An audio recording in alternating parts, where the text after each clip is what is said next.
ये कहानी मैं आज भी लिखते हुए सोचता हूँ, काश ये सिर्फ एक हॉरर स्टोरी होती।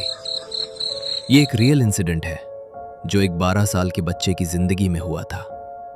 10 साल की एज में वो अपने डैड के साथ एक नए एरिया में शिफ्ट हुआ। नया घर, नए लोग और प्रैक्टिकली कोई दोस्त नहीं। बस एक फैमिली थी जिनको उसके डैड जानते थे। सिंगल मदर, 3 बच्चे। उनमें से एक लड़की थी, थोड़ी बड़ी। टाइम के साथ उनके सेम फ्रेंड्स हो गए। क्लोज नहीं थे, बस जान पहचान थी। एक रात उस लड़की के घर पे सिर्फ बच्चे थे। उसकी माँ काम पे थी, लेट आने वाली थी।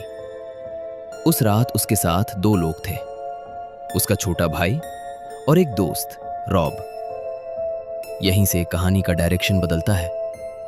उसकी माँ अपनी जॉब के थ्रू एक औरत की मदद कर रही थी। उसी औरत की एक बहन थी जो मेंटल इंस्टीट्यूशन में थी। कुछ टाइम पहले उसे छोड़ दिया गया था। ये बात किसी को डेंजरस नहीं लगी। उस रात घर के दरवाजे पे नॉक होती है। लड़की को लगा शायद उसकी माँ आ गई होगी। उसकी माँ का नॉक का एक फिक्स्ड पैटर्न था और बिना सोचे उसने दरवाजा खोल दिया। दरवाजे पे माँ नहीं थी। रॉब को पता था वो वहां होना ही नहीं चाहिए था। दरवाजा खुलते ही वो चुपचाप विंडो से भाग गया। उसका घर बस थोड़ी दूर ही था। उसने पीछे मुड़ के भी नहीं देखा। दरवाजे पे एक औरत खड़ी थी। वो वही बहन थी जो मेंटल इंस्टीट्यूशन से छूटी थी। इसके बाद क्या हुआ, उसके डिटेल्स कभी शेयर नहीं किए गए और शायद अच्छा ही हुआ। बस इतना पता है, छोटा भाई किसी तरह भाग के नेबर के घर पहुंच गया। पुलिस कॉल हुई, लेकिन देर हो चुकी थी। क्रिसमस से सिर्फ 1 हफ्ते पहले उस लड़की का मर्डर कर दिया गया, ब्रूटली।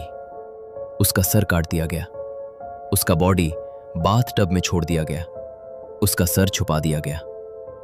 पुलिस ने घर के क्रिसमस प्रेजेंट्स तक खोल के देखे, कहीं ना कहीं उसे छुपाया गया था।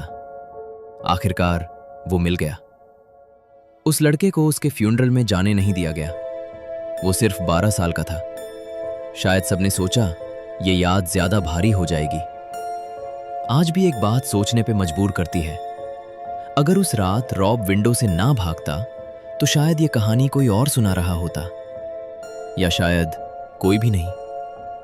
कभी कभी एक दरवाजा गलत टाइम पे खुल जाता है और जो अंदर आता है वो सिर्फ एक इंसान नहीं होता।